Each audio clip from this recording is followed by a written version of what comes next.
there will be no more Japanese babies because of this. What's up everybody, I'm Asagi. Welcome back to my channel where you can find Japan with no BS. So Japan is facing a rapidly aged population. The birth rate has fallen to 1.2 children per woman, leading to a shrinking population. As of recent data, Japan's population has been steadily decreasing. It could decline by nearly 1/3 by 2050. A lot of people seem to be curious to know why this is happening, because a lot of other countries are facing similar demographic trends too. What Japan is experiencing right now can happen to your country in the near future. As a dating advisor in Japan and a mom who is raising a 2-year-old son, I take this issue very seriously. This time I'm sharing 3 reasons why Japanese population is declining so rapidly. This is my observation as a person who knows dating scene and trends in Japan, and as a mom, I know the challenge in raising kids in Japan, so I believe my POV helps you understand what's happening in Japan, so keep on watching. And this time I will get help from my assistant, Ashton. Number 1 reason. No money, no children. Japan's economy had stagnated after the collapse of the asset price bubble in the early 90s, and the economy hasn't recovered even until this day. While houses, tuition, tax, everything are becoming expensive, workers' salary has continued to stagnate for over 30 years. So many people think they can't afford kids. Wait, Asagi, when it comes to financial situation, America is not good either. Many of us are living paycheck to paycheck, but we still raise kids somehow. That's a good point, Ashton. But the thing is, people in Japan cannot feel optimistic about the idea of having kids because the economy in Japan has been bad for nearly 40 years, whereas the economic struggles in the US or other European countries are relatively recent in comparison. In fact, Japanese government statistics says a lot of young men are struggling to get married because they don't think they have enough money. And what about Japanese women? The same statistics says that women's struggle are basically, I can't find someone who meets my criteria. Or I'd rather give up marriage if that means I'd have to give up what I like to do. What? So you are saying you can't get married to a Japanese woman if you are not rich? I was hoping Japanese women are not gold diggers. Shame! Such a shame! Okay, Ashton, I know where it comes from, but most of Japanese women are not looking for rich men, but men who have financial stability. And aside from this economic difficulty, there are also cultural nuance to it. Japanese women's salary is becoming as high as men's when it comes to women who are single. Married women, on the other hand, their salary is significantly lower than men because mothers are still expected to give up on their career in Japanese society. And not gonna lie, Japanese men have this reputation that they don't really contribute to housework or childcare regardless of their income. Because of this cultural background, moms in Japan nowadays are often forced to work part-time or even full-time and do all the housework and childcare as well, while husbands can't really contribute to their household so much. There's a reason Japanese men can't really do that, which I will mention in the next chapter. But from women's perspective,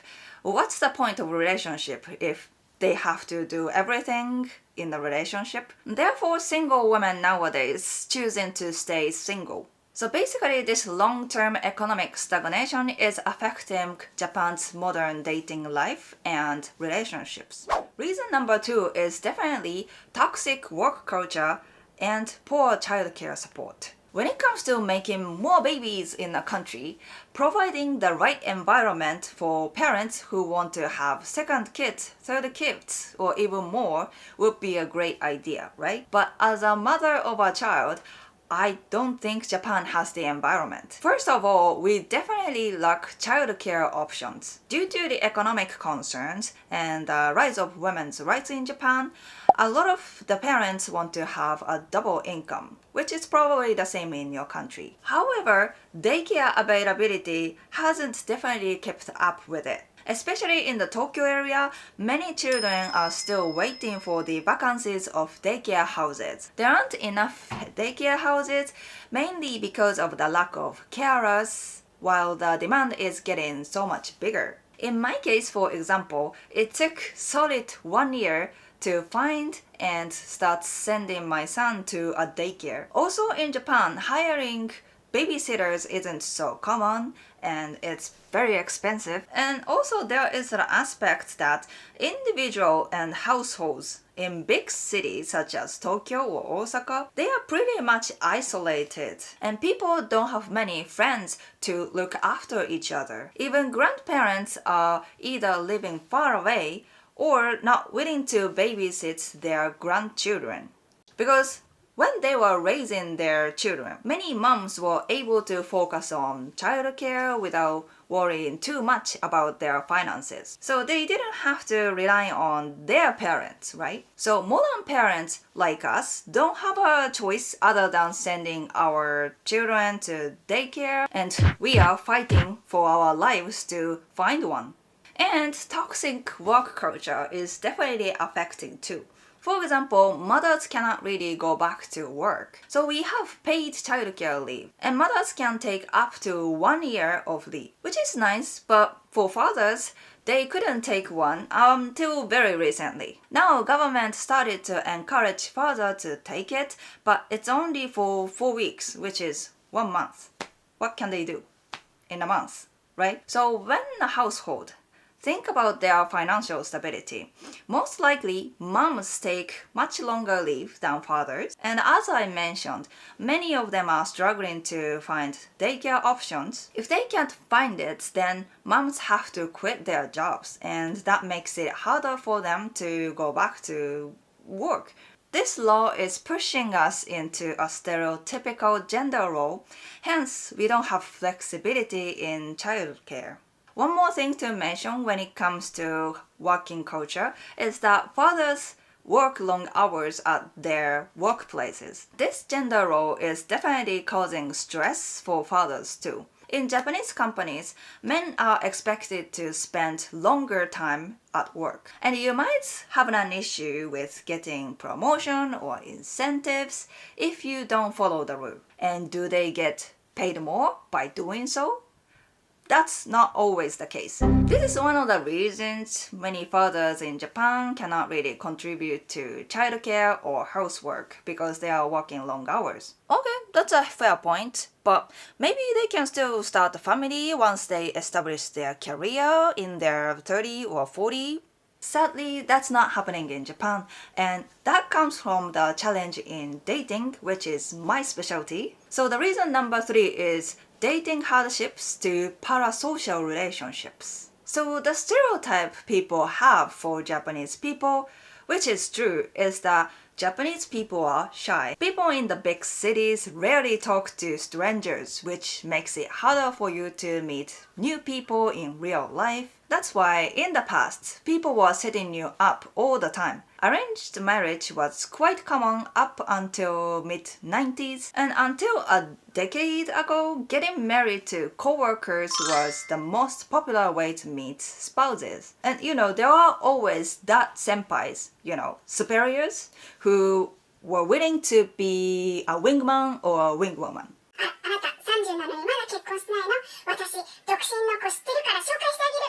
And they were taking big part in making couples in Japan. But as companies become more cautious about harassment and troubles, people cannot talk about personal information such as dating status at work anymore. And Japanese people who spend so much time at work, which is so many, they don't have ways to meet new people. And that dating hardships leads to parasocial relationships. So what's happening to singles in Japan when they can't feel optimistic about their future and cannot find a partner to get through with? Well, they give up on dating and go into an easy solution: parasocial relationships. So parasocial relationship is to fall in love with a person or people who are public figures or even anime characters and such, we actually call it oshikatsu, and it's quite common in Japan nowadays. And Japan has so many contents for introverts who don't date, right? We have idols you can actually go meet them and chat with. We have JAB, that's kind of we are famous for.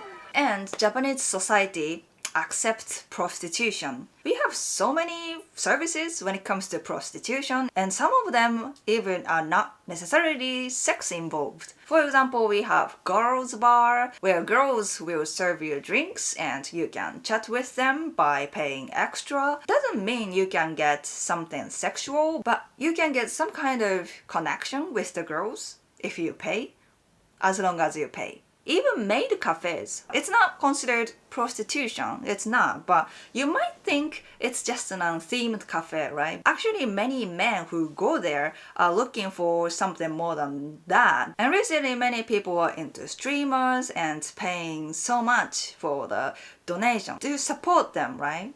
But they are definitely expecting something more than just supporting, but some kind of connection by paying so much money, right? And some of those people realize that this is not the real relationship. But by the time they realize that, they become like 40 or even 50. And when it comes to, making babies, right? That's kind of late. So aside from the financial issue, I think this is the biggest one that is contributing to the population crisis. So there you have it. Basically, the dynamic is that Japan is facing the economic stagnation and people cannot really feel optimistic about the future and having hard time to find dates and relationships. And some of them fall for the fake relationships, but even when one decides to have kids, they can't really think about the second or third one because the childcare environment is not so good.